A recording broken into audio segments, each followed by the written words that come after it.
재미있는 스포츠 이야기를 알아보는 스포츠그램 시간입니다. 지난 주말부터 국내 프로축구 K리그에 비디오 판독 시스템이 처음 도입됐습니다. 네, 그동안 축구계는 야구나 농구 등에 비해 보수적이라는 평가를 받았는데요. 최근 다양한 시도를 통해 변화하는 모습을 보이고 있죠.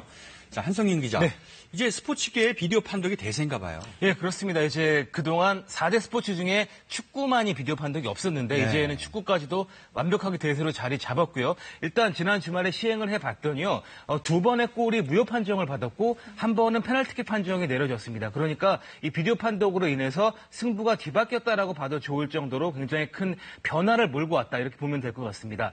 비디오 판독 시스템은요. 이제 VAR이라고 표현을 하는데 지난해 12월이죠. 피파 클럽 월드컵 때 처음으로 도입이 됐습니다. 그러다가 지난 5월에 우리나라에서 열렸던 20세 이하 세계 청소년 축구 월드컵에서 본격적으로 실행이 됐는데요.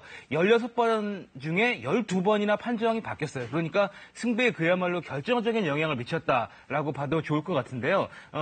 일부에서는 아직까지도 경기 흐름이 끊어진다면서 좀 반대하는 목소리가 있긴 합니다만 네. 누구도 거부할 수 없는 대세로 확실히 자리 잡았습니다. 그렇군요. 근데 모든 상황에 대해서 비디오 판독을 할 수 있는 건 아니고 네, 그야말로 승부에 결정적인 영향을 미치는 상황에서만 비디오 판독을 하게 됩니다. 그러니까 모든 오심을 잡아낼 수는 없지만 오심으로 인해서 승부가 바뀌는 것만은 막아보자. 이런 취지라고 볼 수가 있습니다. 비디오 판독이 가능한 상황은 4가지가 있는데요. 먼저 득점, 또 페널티킥, 퇴장, 판정 오류. 이 4가지 모두 골과 직결되는 그런 상황이다. 이렇게 보면 좋을 것 같은데요.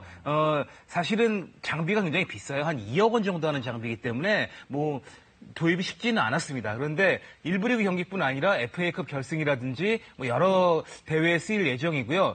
한 가지 좀 주목되는 것은 잉글랜드나 아르헨티나, 스페인, 일본 같은 나라도 아직까지 비디오 판독을 하고 있지 않습니다. 그런데 우리나라 K리그가 이들 나라보다 1년 앞서서 지난 주말부터 비디오 판독을 도입을 했습니다. 네.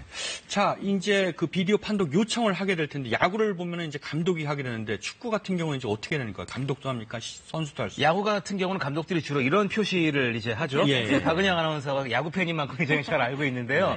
그러나 축구에서 감독이 이런 표시를 하면 퇴장을 당하게 됩니다. 그러니까 축구는 뭔가 좀 규칙이 다르다라고 볼 수가 있겠는데요. 오로지 심판만이 비디오 판독 신청을 할 수가 있습니다. 일단은 이것이 조금 좀 논란이 분명히 되는 소지가 있습니다만 선수가 제안하는 것이 아니고요. 다른 종목은 선수의 제안을 감독이 공식적으로 요청을 합니다만 비디오 판독은 오히려 심판만이 할 수 있습니다. 외부에 있는 심판만이 할 수 있고요. 선수가 요청했을 때는 경고를 받고 감독이나 코칭 스텝이 요청했을 때는 퇴장을 당합니다. 사실은 이것이 조금 불합리한 측면이 있기 때문에 물론 비디오 판독이 너무 많이 신청을 하는 걸 막기 위한 조치이긴 합니다만 좀 더 개선이 필요한 상황이지 않나 이런 생각이 듭니다.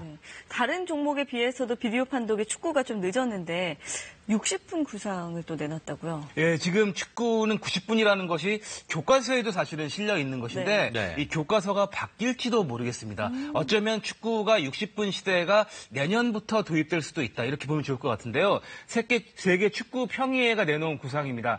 전반 30분, 후반 30분 그러니까 60분으로 경기를 치르자라는 것이거든요. 그런데 이렇게 되면 시간이 너무 짧아지는 것 아니냐라는 의문이 있습니다만 농구를 생각하시면 됩니다. 농구가 10분씩 4쿼터를 합니다만 실제 경기 시간은 1시간 40분 정도 걸리거든요. 지금 농구처럼 선수 교체라든지 파울이라든지 이런 것을 시간에서 빼자는 것이거든요. 이랬을 때는 실제 우리나라나 유럽의 실제 경기 시간을 보면 59분 정도가 평균이에요.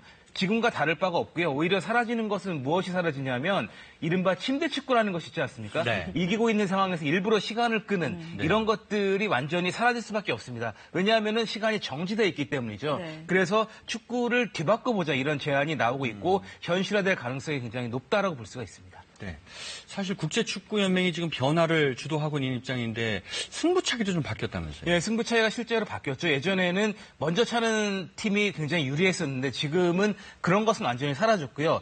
오히려 뒤에 차는 팀이 좀 더 유리한 제도로 바뀌었습니다. 예전에는 AB 순서대로 킥을 했기 때문에 성공 확률이 높아서 두 번째 차는 팀이 좀 부담이 됐었거든요. 그런데 지금은 이른바 아바 방식이라고 해서 A팀이 차면은 B팀이 2번 차고 그다음에 또 A팀이 찹니다. 네. 이렇게 막상 실행을 해봤더니 오히려 뒤에 팀 B팀의 승률이 좀 더 높다. 이렇게 봐도 좋기 때문에 승부차기 방식도 완전히 바뀌었습니다. 네. 네. 그동안 축구계가 굉장히 보수적인 얘기를 들어왔었는데 이제 분명히 변화하는 모습을 보여주고 있네요. 네, 특히 인판티노 회장의 취임 이후로 국제축구연맹이 많이 변화하는 모습을 보여주고 있거든요. 일부 선수나 일부 코칭 스태프들은 반대하는 측면이 있습니다만 네. 인판티노 회장 이런 개혁에 대한 전반적인 흐름은 아무도 막기 어려워 보입니다. 네, 한성영 기자 오늘 소식 잘 들었습니다. 고맙습니다.